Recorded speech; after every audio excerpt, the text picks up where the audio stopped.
Merci beaucoup. Bonjour tout le monde. Good morning, everyone. Madame Dink, distinguished guests and participants. I wanted to continue in French, but I was told perhaps it would be easier if I spoke English. So I hope you'll be able to understand me as I proceed. First, let me express my gratitude and appreciation at the privilege and pleasure to be invited to take part in this conference on minority rights in the centennial of the Republic. Thanks in particular, obviously, to the Fernand de Varennes Foundation for this opportunity to be with you here this morning and to contribute to this, important event for the next 2 days. It may be useful to begin by remembering how much the world has changed. Not always for the better, but the world has evolved, changed, especially obviously after the Second World War, where we developed, the international community developed a human rights architecture, that we began to actually protect and recognize human rights as part of international law. And especially, I would say, in the last 30 years. 30 years, when we look at the human rights of minorities in Europe, that we could try to summarize by using the very first words in a famous novel written by Charles Dickens. These were the best of times, these were the worst of times. And I think we have a combination of both that we can say we're experiencing in Europe, but also elsewhere around the world. 30 years ago, it seemed it was the best of times. Why can we say that? Well, most would agree that there was, 30 years ago, a particularly favorable context for trying to acknowledge and also address human and minority rights. Now, this was a period of the late 1980s, early 1990s. And in Europe and other parts of the world, this was a period that was really shaken by a number of conflicts. In Europe, remember the breakup of Yugoslavia, remember the war in Bosnia. We also had separatist violence in Corsica, France, Basque Country, Spain, Northern Ireland, and many others, which occurred often, and we could even say mainly, because of competing majoritarian nationalism, but also claims and grievances coming from ethnic, religious, or linguistic minorities. Because all of the examples that I mentioned involve actually minorities who actually felt excluded, discriminated, not really accepted as part of the country in many cases. It was, in a way, perhaps the worst of times, but it was the best of times in the sense that from this very bad situation, very bad context, things changed and were developed. This is the period that led to the adoption of instruments and treaties, such as the Councils of Europe, a treaty called the Framework Convention for the Protection of National Minorities. It was also the time when another treaty, the European Charter for Regional or Minority Languages, was adopted. This is when the United Nations adopted the Declaration on the Rights of Persons belonging to national or ethnic, religious, and linguistic minorities. This was also the time of the creation of what is known as the OSCE, Organization for Security and Cooperation in Europe, the High Commissioner on National Minorities. And it was also the time when what is now the European Union, adopted special membership criteria for countries that wanted to join the European Union. These criteria were called the Copenhagen criteria. And one of the requirements to join the European Union for new countries was, and I quote, stability of institutions guaranteeing democracy, the rule of law, human rights, and respect for and protection of minorities. In this period of conflicts in Europe around the world, we developed something more, something better to try to achieve, well, what we could call freedom, peace, justice, and stability. The international rights of minorities, which really began to develop during this period, and we have to call them for what they are human rights. The human rights of minorities include the rights of members of linguistic minorities to use their own language, the rights of religious minorities to practice their own religion, and the rights of ethnic minorities to enjoy their own culture. And it's time to close your telephones also. Oops.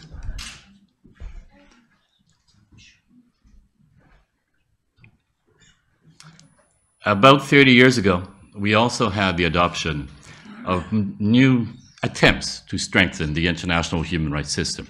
It was 30 years ago that the Vienna Declaration was adopted after the UN World Conference in Human Rights in order to try to reform and strengthen the international human rights system. So from the worst of times, in a sense, we try to develop the better times. Let's put it that way. Some of you, those who are old enough, might remember that this was a period of optimism. And perhaps also we were naive at the time. Naive to think that these promises, because almost everything that I described to you were promises, they weren't necessarily strictly, from a legal point of view, enforceable. And at the time, we actually thought, and I was one of those, who thought that we had made great progress and this was going to be enough. I don't think the evolution, the situation has developed the way we believed. And part of the problem was what was developed 30 years ago. Once again, these were good developments. They were steps forward, but they were not complete steps. When we talk about, for example, the United Nations Declaration on the Rights of Minorities, that's a declaration. It's not a legal document. It's a kind of political promises. The Framework Convention of the Council of Europe, it's a treaty, it's a legal document, but it actually is not directly applicable. It's a framework convention. It's a bit of a legal trick, by the way. Yes, it creates rules in international law, but these are not rules that you can apply directly in international law. That's why it's called a framework. There's a meaning to that word. The European Charter for Regional or Minority Languages. This is important for linguistic minorities. Well, the Charter itself actually says very clearly, this document does not create any kind of right that any individual or group can use directly in court. So you see, yes, we made progress, but at the same time, we did not go far enough. I like to say that this was an unfinished story. We made progress, but not enough, truly, to say that the human rights of minorities are fully established, and especially they can be enforced directly.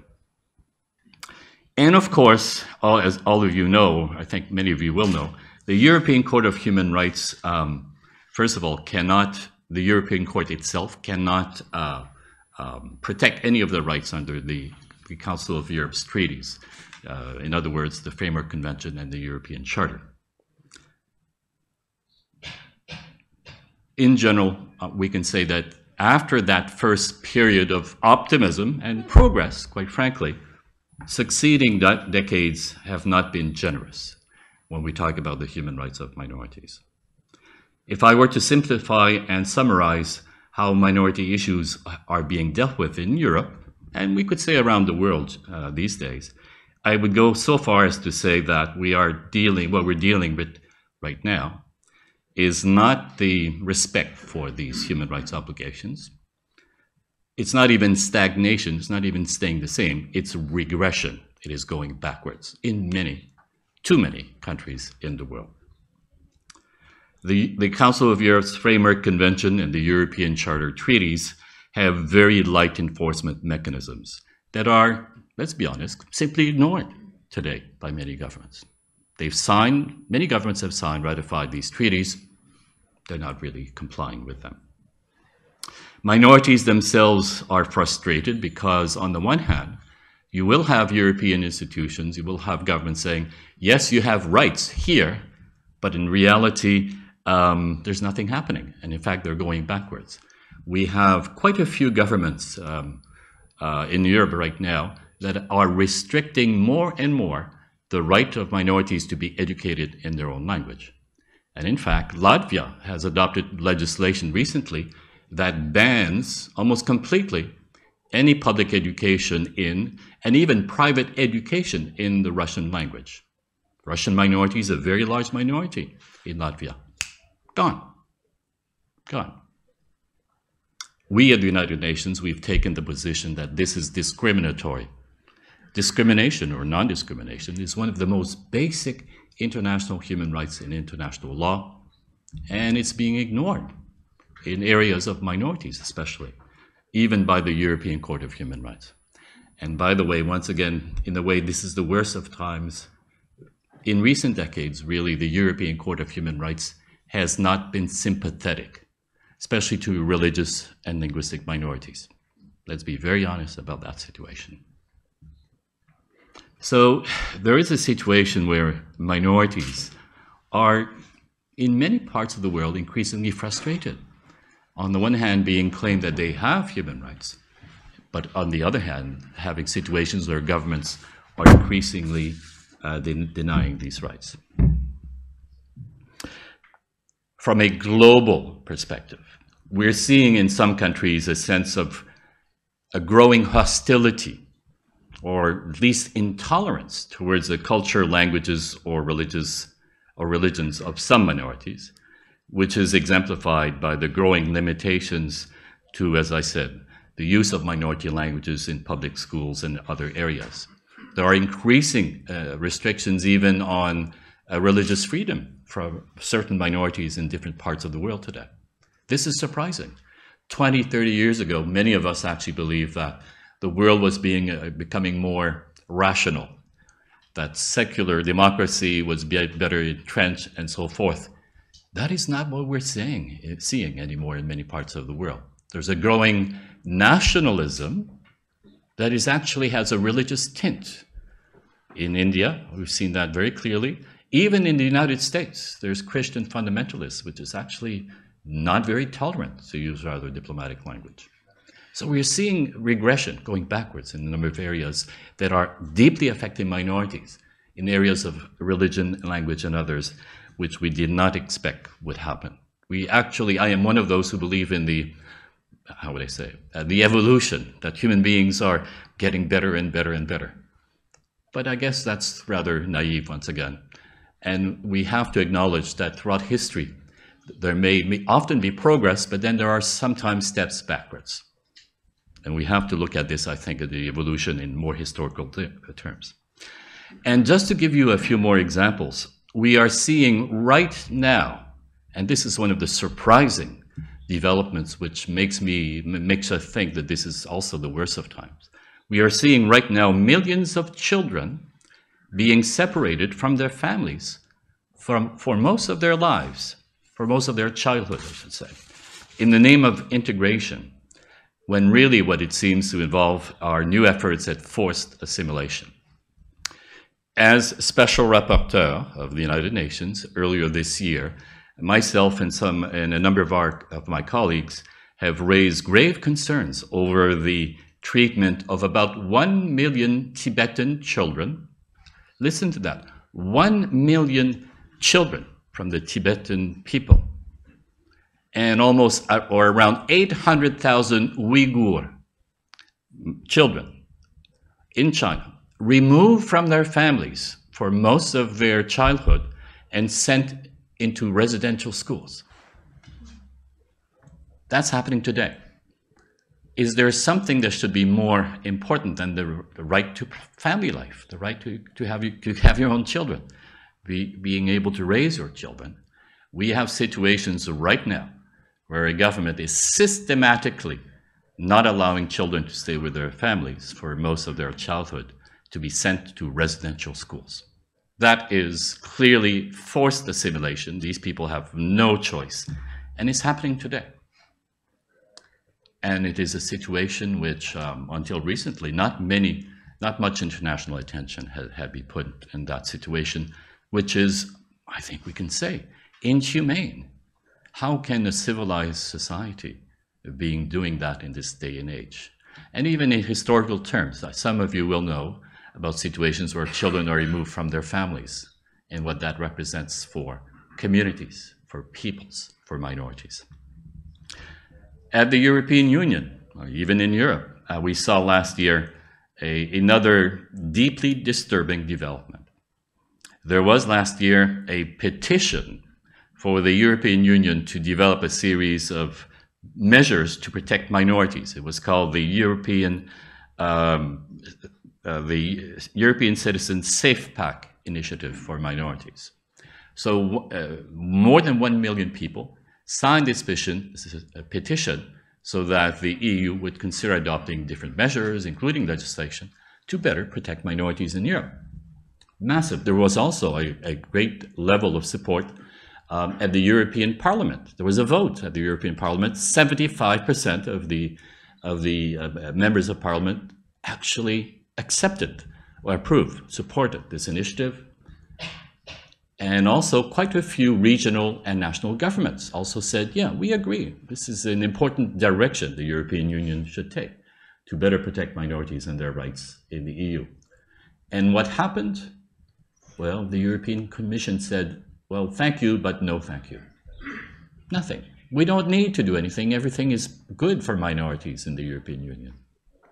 Now, they've changed their explanation a little bit, but I wish to raise this to point how there seems to be a disconnection even between political leadership, even within the EU, which is a rule of law organization committed to democracy, and yet they were unwilling to listen when it came to the democratic rights or the democratic expression of more than 1 million of its own citizens.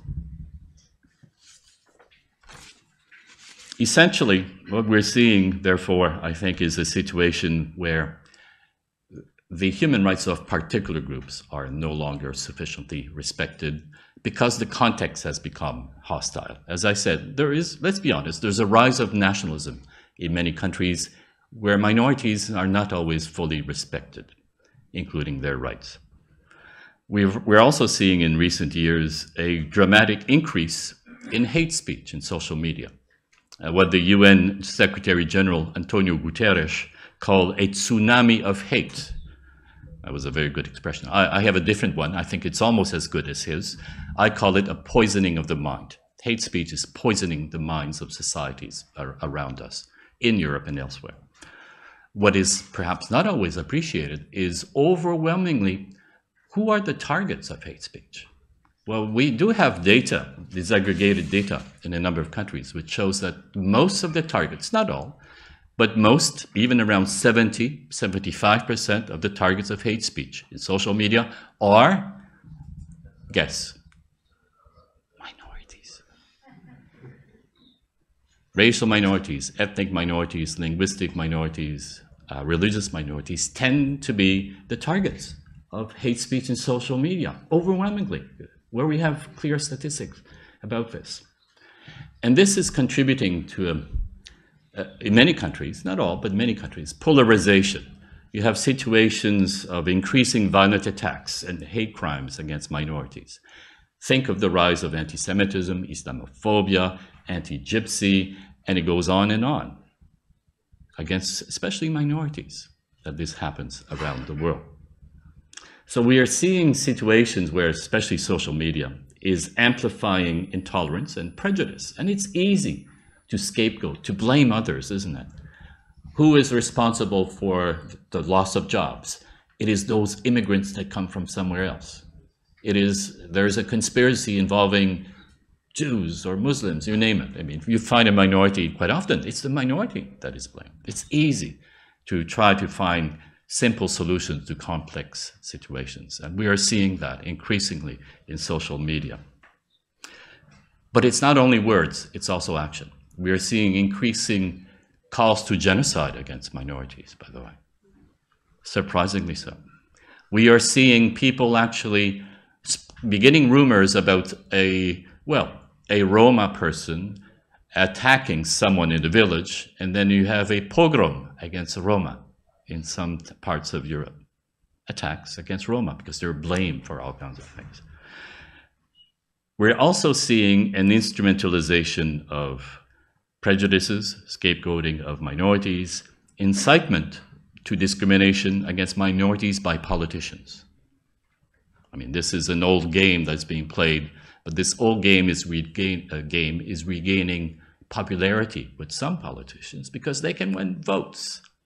You may, was it last year? I think it was last year. There was an Italian politician who went on YouTube, I guess. He had a video, and he actually videoed himself next to a Roma woman. And he said, "Vote for me and we'll get rid of this person." By the way, he did get a lot of votes. But you see how easy it is for politicians to use social media and try to scapegoat minorities in order to advance their own political agenda. And we're seeing that, in fact, in many parts of Europe. We could even say that minorities are being demonized as never before since the end of the Second World War, in ways that create real threats to justice and peace as never before. And it has also contributed to a rise to instability here in Europe and elsewhere. We have conflicts and violence in a large number of countries: Yemen, Ethiopia, South Sudan, Cameroon, Myanmar. And all of those examples involve, in fact, situations where the minorities, such as you have the Shia minority in Yemen, you have the Houthi minority in Yemen, the Rohingya in Myanmar, the Nuer minority in Sudan, the Tigrayans in Ethiopia, the Anglophone, English-speaking minority in Cameroon. All of these minorities claim that they are the victims of discrimination and exclusion, and it contributed to the use of violence for minorities who thought, in some cases, they had to defend themselves. At the same time, these situations have been instrumentalized for political purpose. A politician will come up and say, "I will defend you, support me. I will fight for you. I will kill even for you." And this is actually contributing in a number of conflicts around the world. And that's why there is, one of the reasons, there is a growing unease and instability around the world, which has a lot to do with our inability to address quite often legitimate grievances that affect certain segments of society. And what has been happening? Let us look around us. In recent decades, conflicts overwhelmingly, violent conflicts overwhelmingly are internal inside a country, and usually they involve an ethnic, linguistic, or religious dimension. It's not about language or religion or even ethnicity, but there is a dimension there of grievances connected along those lines. Since 2010, so just over 20 years, the number of major violent conflicts has tripled. 3 times more conflicts in the last 20, 23 years around the world. Tripled. And most of these are internal, inside a country, and most of these involve minority issues or claims around minorities. And in fact, today, we have more violent conflicts in the world than we've ever had since the Second World War.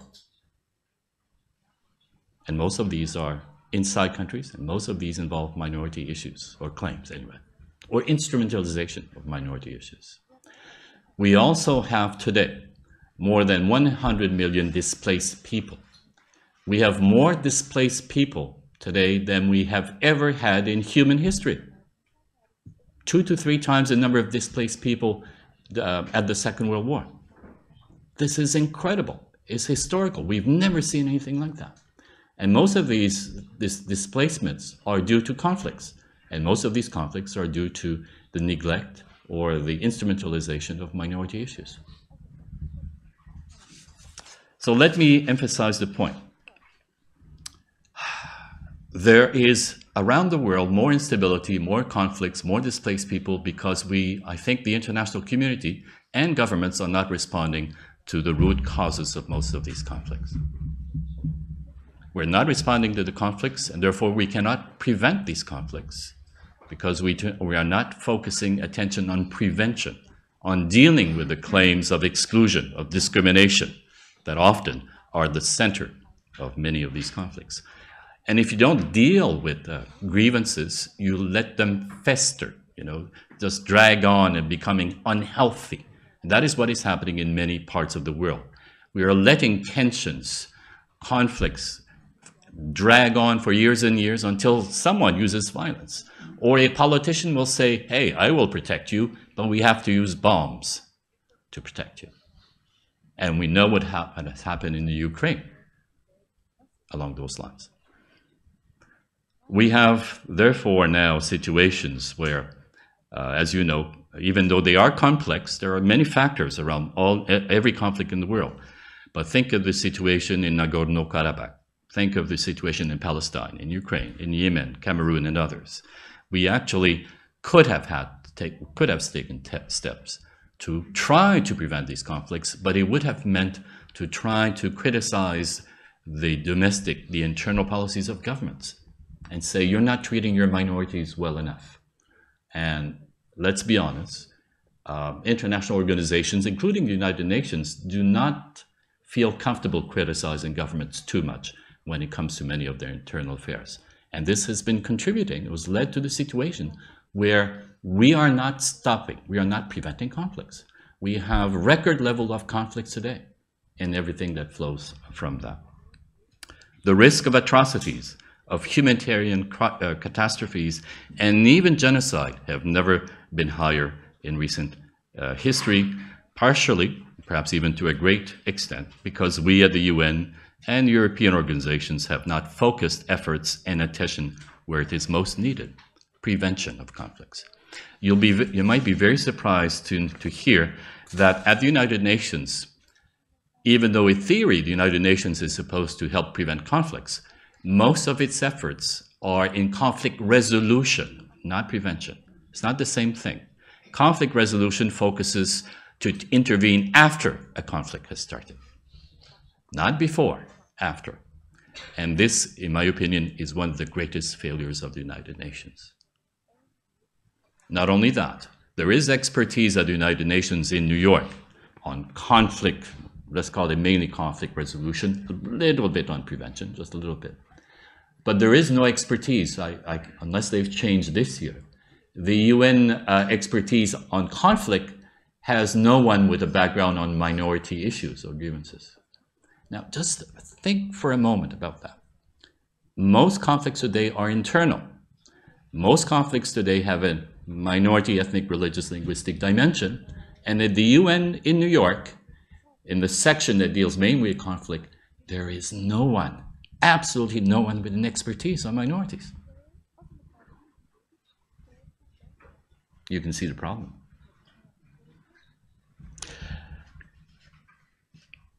I'm an optimist by nature, and not everything is doom and gloom, to use an English language expression. There are good examples that could be called, I think, good practices in Europe and elsewhere. But to name just a few, I think governments in Italy, in Moldova, and in Finland have in place interesting legislation, autonomy, and other participatory arrangements for minorities. If you look at the situation in South Tyrol in Italy, it's a German-speaking region, the German-speaking minority. There's German and Ladin-speaking minorities there. In South Tyrol in Italy, it actually was a part of Italy after the Second World War where a conflict was beginning. There was beginning to be violence. And to prevent the conflict, the government of Italy adopted an autonomy arrangement, but also language rights, education in the German language and Ladin language in public schools, and also a proportionate employment opportunities in the civil service for these minorities. In the 1950s, South Tyrol was one of the poorest regions in Italy. Today, it's one of the wealthiest regions of Italy, where the German and Ladin-speaking minorities are happy to be Italian citizens because their rights as minorities are fully respected. It's the same for the Swedish-speaking minority in the Öland Islands of Finland. So there are examples where I would say the human rights of minorities are fully respected and implemented, which ensures peace and stability through justice, properly understanding and applying the rights of minorities. They're not perfect, but they are good examples in some respects that we should be mentioning and helping us better understand what are how do the human rights of minorities, what do they look like in practice? And those are examples where we do so. So I started with the quote, "It was the best of times, it was the worst of times." When we look at the situation of human rights globally right now, it might seem that, well, it could appear very discouraging, to be quite frank. It's quite difficult to be optimistic when we have more wars and conflicts than ever before in the last century, that we also have growing inequalities. The world is not getting more equal, by the way. There are clear statistics that show, especially if you look at the whole world, that inequality is getting worse. The rich are getting richer and the poor are getting poorer. We are seeing, as I said, the largest number of displaced people in human history, and add to that the global dangers that many of us are beginning to see because of the dramatic effects of human activity in our environment. Climate change is real. It is affecting us. And it also is affecting our future and our human rights also. And all of this is interconnected. And if you look at all of that, it's easy to become discouraged. Think of the situation here in Turkey. I don't think we can say everything is great in every area, can we? Let me finish with a tale, a folk tale, a traditional story. And it's a story that is found in some Slavic traditions, Slavic countries. Some of you may have heard about this. But it still has lessons. You know, many of these fables, these folk tales, have lessons for us that can still be usual. Now, this will sound funny, but please stay with me for a few moments. It's a story of two frogs, you know, Ribbit the frogs, two frogs that fall in a bucket of milk. The walls in the bucket are too high and they're too slippery, so the frogs cannot jump out of the bucket.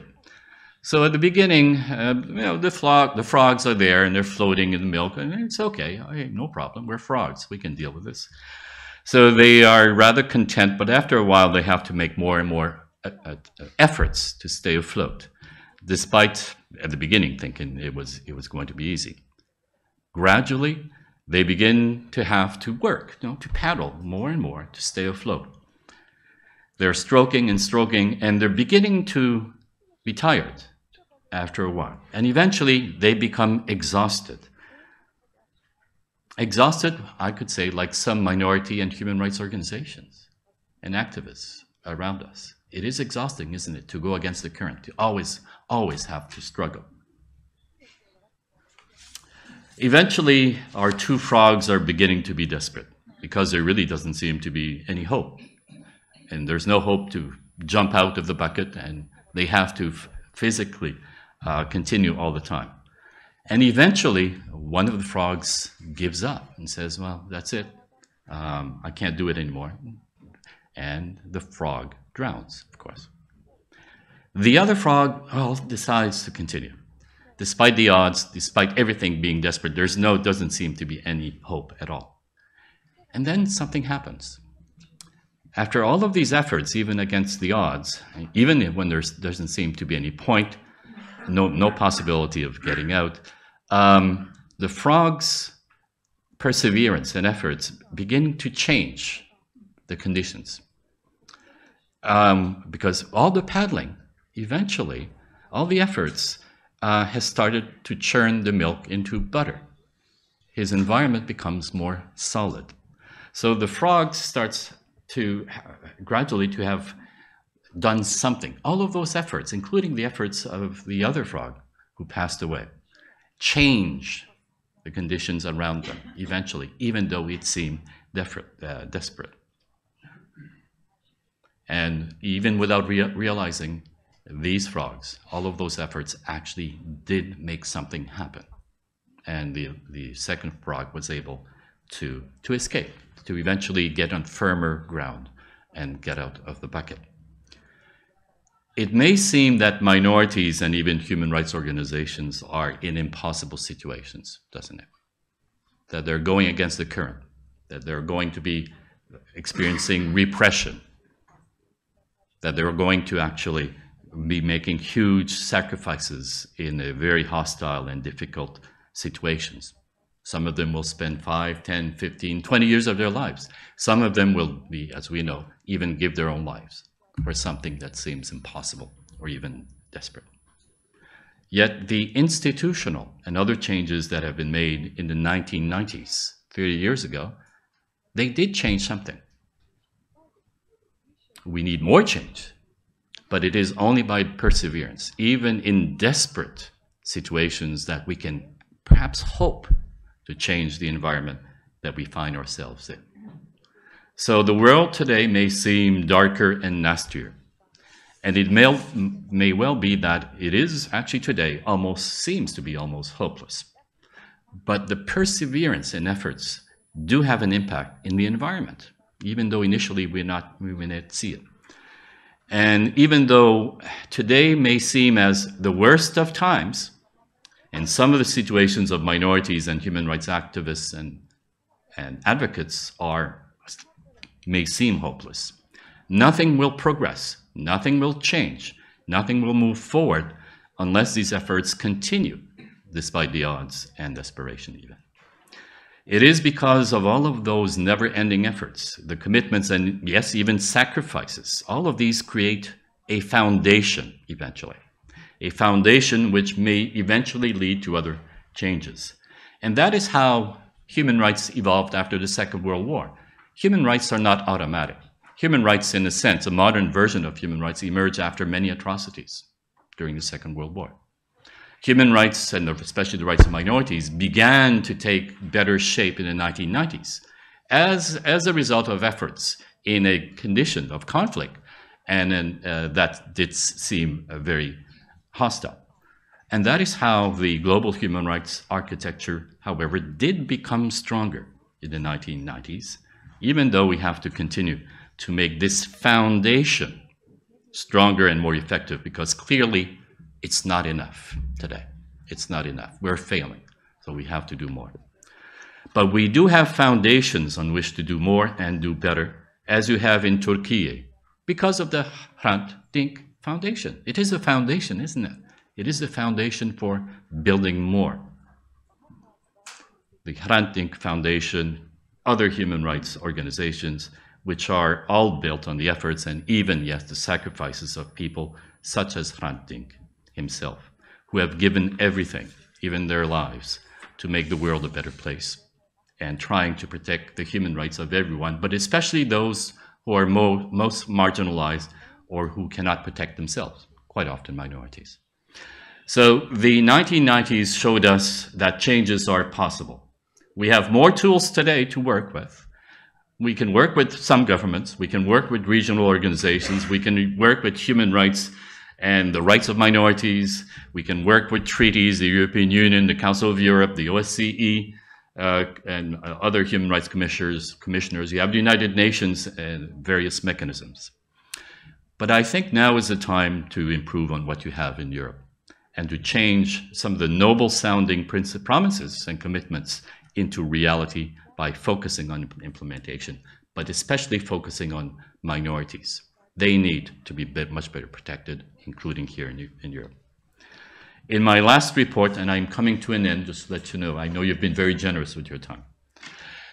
In my last report to the United Nations General Assembly in New York last month, I called for the human rights of minorities to be better protected and recognized in an international treaty. We do not have an international treaty for the protection of the human rights of minorities. That was one of my last recommendations.